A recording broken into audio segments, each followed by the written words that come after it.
Hello and welcome to another episode of Sports and Songs podcast. We're in season 7, episode number 39. Tonight's the songs edition. Andy, how are you? Good.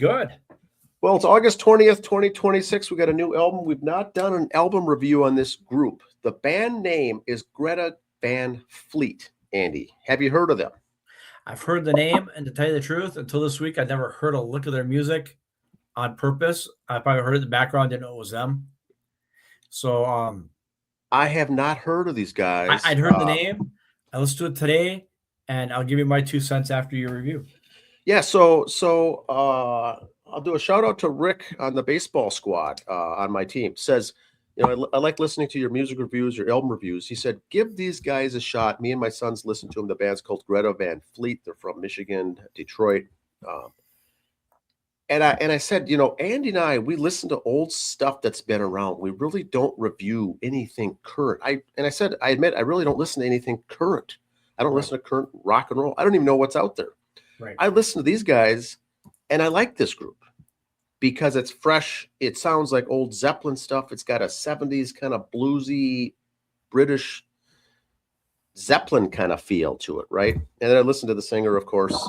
That's who they say it sounds like Robert Plant. So I think that's why I like the group. But I'm an old school guy. I don't listen to new, fresh stuff. But this band I did like. Tonight's album review, let's bring it up here. Greta Van Fleet.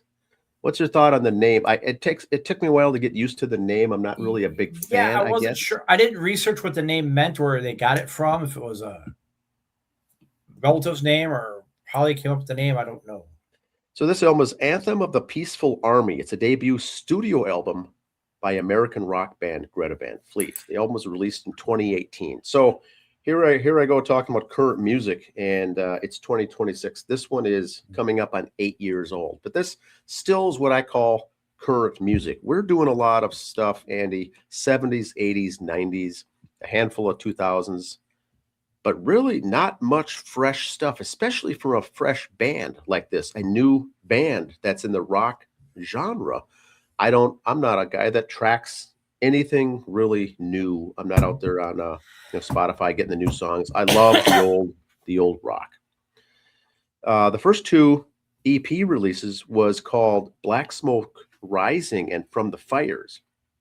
The first single in this album, When the Curtain Falls, was released July of 2018. So basically 8 years ago, last month, and then they released You're the One.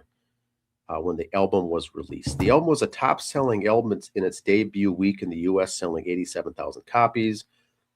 Factoring in album equivalent units, it debuted at number 3 on the Billboard. So you and I'm sure we're not really watching the active current Billboard 200. No. I don't follow it. I'm not into the current music scene. But these guys formed in 2012. And Wikipedia, according to it, says they're largely were relegated to local live shows and touring until 2017. And the band found success with its releases, namely the singles Highway Tune and Safari Song. Both topped Billboard mainstream rock chart. Now, you've probably heard of those, Andy, in the past or not. Have you heard of the titles at least? Nope. Okay. Nope. Highway Tune is not on this album, but I must say, when you listen to that, it's almost a Robert Plant, Led Zeppelin exact. It's almost like copy. Now, this is all fresh music, original music, but it sounds so much like those guys. So that's I think why I like that first song, Highway Tune. I have not been listening to Billboard mainstream stuff, but the band's original plan was to quickly record songs that they had written over the course of the last 3 to 5 years, of which the band had amassed a large number of songs. However, upon entering the studio, the band opted to write and record mostly new music, all during a short week and a 2-week stint in the studio. It was later clarified that 75% of the album, of this current album, was written during those 2018 sessions. So, Andy, what's your thought there? You get signed to a record deal. You're doing your very first studio album. You come in with the band saying, we've got all these songs we're good at. We know, we like it. And then the creativity comes in when you're in the studio for 2 weeks, and it's like, well, let's use these songs instead. I think that's very interesting. You're new. You don't have any say yet. If it was their third or fourth album, they could have said, "No, this is the music we're doing." You're still kind of new. Like we've always said before, get to that third album, you do what you want. Yep, we have said that. We have said that before. If the guy cutting you the big checks he heard you at a bar says, "Play these songs," yes, sir, we'll play them. And so, the interesting thing about this group, here's the band, here's the personnel. It's mainly the three group of brothers: Joshua Kiska, vocals; Jacob Kiska, guitar; Samuel Kiska, bass. That's Dan at sportsandsongspodcast.com if he's pronouncing it wrong. Yes. It looks like Kiska, but I think it's a Kiska. They're white guys from Michigan. Yeah. It's what they are. I've never heard of any of three of these guys. And then they have Daniel Wagner on drums. So, like I said, the sound, that's very guitar driven, I think, and the vocals are right in your face. The guitar is good. The drum I like. The bass is also good, but it's a guitar driven. It's the kind of music that I like is really what it is. It's that heavy guitar sound. Now, the voice sounds like Robert Plant. It's almost trying, maybe on this album, trying too hard to be like that, trying too hard. The first time I listened to it or two, it was almost, I don't want to say annoying, but it was hard to get a feel for it. Right now, I don't mind the voice because I've listened to this very album about 4 times. I do like it. But what's your thoughts on the voice, Andy? You say there's been controversy, they say, about how they're a ripoff of Led Zeppelin. They sound like Led Zeppelin. Well, I'm not a big Led Zeppelin fan either. So I wasn't a big fan. Yep, and that's probably the difference. If you're not a Zeppelin fan, I don't think you'll like these guys. If you are, and you haven't heard them, I would say give them a listen. I'm a big Zeppelin guy, and I love the sound from the 60s and 70s. And this sounds a lot like that. Whether they were trying to mimic or copy or recreate it, I don't know. I don't really care. It's good. It's good music, and it sounds just like that. It's like going in a time machine. Let me stop right there. I say I'm not a Zeppelin fan, so therefore I don't like this. But the guitar work for Zeppelin, top 5. Oh, okay? Yes. That's like saying, I can't stand the New York Knicks. That Karl Anthony Towns is awesome. Yeah. Okay. It's one of those things. Just this. I'm not one to talk. It's the voice. That's what kept me away from liking Led Zeppelin. That's what keeps me from this. I can't do that voice.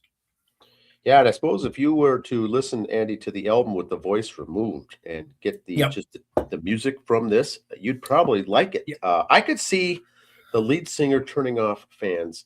I could certainly see that. Or turning them on, depending how it goes. He's the make or breaker right there. Now, this band, which I also didn't know, has a huge cult following, a huge, huge following.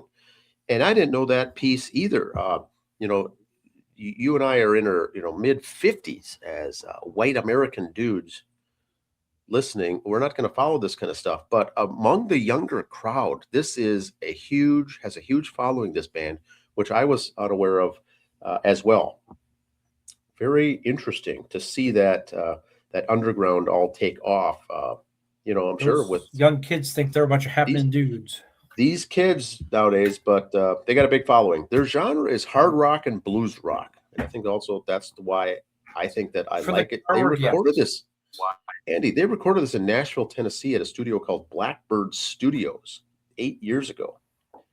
And the label is on Lava/Republic label. So once again, not familiar with that. So they released a couple of EPs. They go in the studio. They released this Anthem of a Peaceful Army. They released 3 singles: When the Curtain Falls, You're the One, and Lover Leaver. That Lover Leaver does sound exactly like Led Zeppelin's Livin', Lovin', Made, I think is what it's called. It sounds just like that. So one could argue that there's a lot of copying or what's so forth going on, but the sound is different. At one song, a lap steel guitar was used on Anthem, and a guitar modifies to sound like a sitar in Watching Over was used. So once again, that's kind of like that what Zeppelin was doing with those different various instruments. The name of the album comes from a poem that Josh Kiska wrote on the tour bus after having words come to him as he drifted in and out of sleep. So this is much like Jimmy Page, Robert Plant with the mystical stuff coming into play there. Interesting. I thought whether that's true or not, I don't know. But these guys are really addressing ecological concerns as well as themes of hate, greed, and evil that they do not like. Once I read that and I went through this entire album and listened to it again, you can get it kind of not being preachy, but they're really focused on, I wouldn't say they're green tree huggers, but it's very much ecological, save the planet kind of themes coming out in this. Be good to each other, love everyone should be happy, and save the planet. Not quite like Woodstock, where it's the summer of '69. It's the love generation, which is I call it very different than worrying about the planet and the earth. That's one thing I don't like about this album was their focus on the lyrics of that, and that's just my opinion. Now, the album's first single, Andy says, When the Curtain Falls was released July of 2018, along with the band promoting their song on live national television debut on The Tonight Show, starring Jimmy Fallon. I guess that's another reason I would not have heard of these folks. I'm not a fan of The Tonight Show. I don't watch late night television, and that's where they did their live television debut. Anthem of the Peaceful Army. So once again, the lyric, the content here is coming out as, hey, we're an army, we're here to do good, but we're peace. We're doing this anthem, and it kind of gets into all that mushy stuff. The songs are very good. Let's see. The reviews, here's a good one. The reviews, and I'm reading from Wikipedia, the reception. Critical reviews were mixed. Some liked it. Some thought it was good. Some strongly praised the album. One says that it was one of the most exciting records released by a new band in recent years. I would agree 100% because there aren't new bands, rock of this kind of a genre. I haven't seen anything that's new. So I would agree with that, right? What's your thoughts? It is something new. There could be tons of new music. Again, it just flies under our radar. Every now and then I'll bump into something I like that's, I guess, a new artist. And then I got to kind of be late to the party and follow back on it. These guys, I tried to get through that first song on this album, couldn't do it. Tried this other stuff, I couldn't do it. Struggled. It was tough. Now, it also says that partly as a result of the money and attention that's being thrown at them, which I did not get, but the money and attention was huge when they first came out. This was the first time in years, it says, quote, that a rock band has been given a genuine fighting chance by a major label, but it's mostly down to the youthful, unmanufacturable exhilaration that courses through its 10 tracks. Conversely, Esquire magazine reasoned that the state of guitar music in general had been waiting for another Black Keys or Kings of Leon to come along and revive interest in a rapidly aging sound. Now, I'm not fans of either of those two bands. Do you think that kind of connects? That might be if they're kind of grouping in with that. Of course, I'm not going to hear it or listen to that station or that Spotify station. They're not going to be tied into the bands I like because it's like Spotify. If you listen to certain bands, here's other bands like that, and they'll stick those songs in too. I don't see a lot of these songs getting mixed in with Judas Priest and Motorhead. Yep. Oh, yes. Another negative review, a YouTube music reviewer, Anthony Fantano, accused the album of being unoriginal and ripping off the sound of Led Zeppelin and said that it, quote, spits in the face of artistic evolution. Well, that could also be true. Someone owns a thesaurus, all right. Oh, yes. And then despite the mixed reception, the album was nominated for a Kerrang Award for Best Album. Once again, I can see that there's nothing else to compete with new albums coming out, and very interesting. Now, here's the track listings. Age of Man, The wind, the cold wind, when the curtain falls, watching over, lover, leaver, taker, believer. You're the one, the new day, mountain of the sun, brave new world, and finally, Anthem. For me, Andy, I would say those first 9 songs I liked, I enjoyed. The last song, Anthem, is the one that just not a fan. Not a fan of that. But it's new, it's fresh music. Yes, it's kind of copied. It's I can see where the criticism comes in with mimicking and copying, but the licks and the tracks and the riffs and the drums, it's all fresh new stuff. It just kind of sounds like some old 1969 Zeppelin stuff.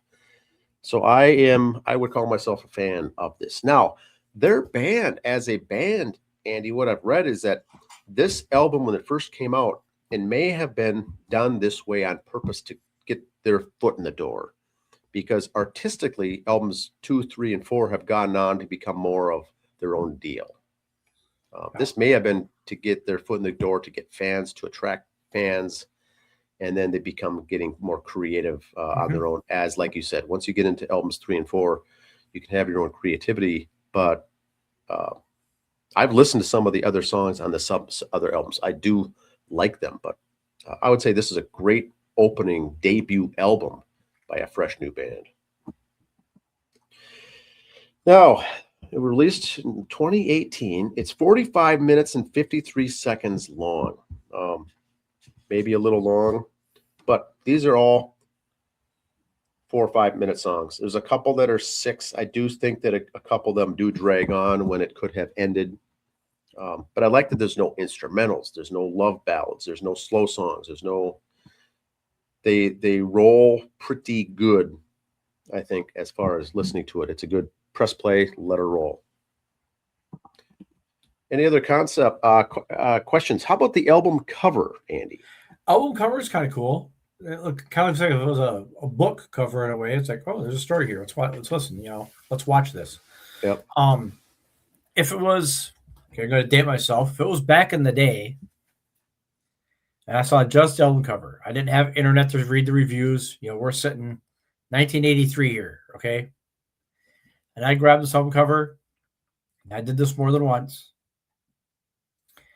I would maybe check it out at the library to take it home and give it a listen. Got it. Meaning, I ain't paying for it. Because some albums do that, it's like you're at the record, you're at Musicland or something. You're like, I'm buying this. This one's like, I'm gonna get it from the library. I'm gonna borrow it from a buddy of mine. I ain't gonna put my own nickels in on this one yet. So I would have picked this up from the library and kind of like I did today with Spotify. I'd got about 45 seconds into it, maybe, and said no. Not your deal. No. One of the albums. Music's like food. After a couple 3 bites, I know if I'm going to like it or not. I see. Okay. Well, you picked the wrong song. No. I cut into the steak here, and this will be my first taste of this. The rest of it will be fine. I got the bad part. Well, the whole thing's bad now to me.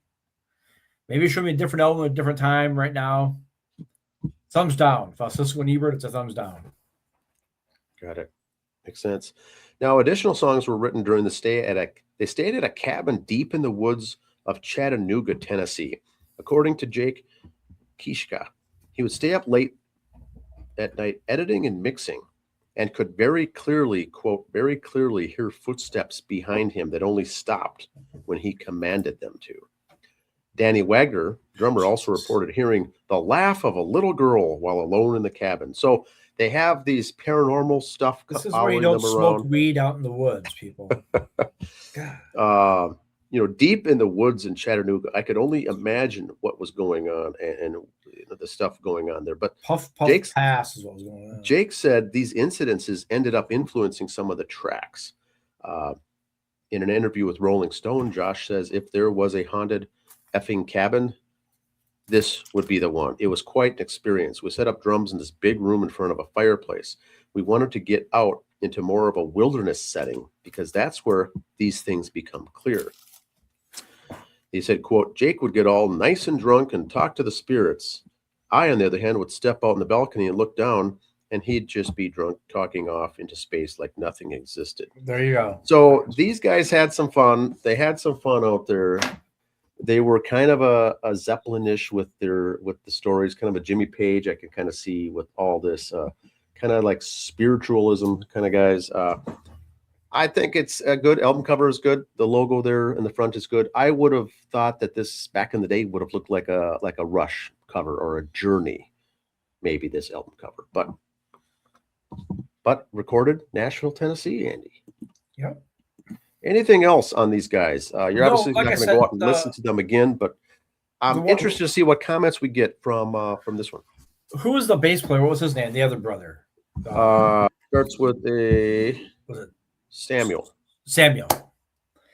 I doing some work. Look up on that. He's done some stuff with some movies, some music recording and stuff with movies. Soundtrack. If you're an IMDb guy, you can look him up on IMDb. He's done some soundtracks. He's got some good Aquaman movie and stuff like that. So okay, I guess the two brothers kind of get all the main love because he's the lead singer and the guitar player. They get all the attention. It's the bass player making all the money on the side doing other projects. So I can see that. He ain't doing the interviews with the magazine, so he's off working still. He's still doing that. So IMDb, very popular in the TV and movie stuff. Yeah, TV, movies, and music people for soundtracks are involved in it too. So yeah, you can look him up on there, and he's done some work there. I said the music's good, just that voice is just. I can see that. Zeppelin sound, I can't do it. All right, leave your comments below, and we'll see you next week, everybody. Have a good one. Bye.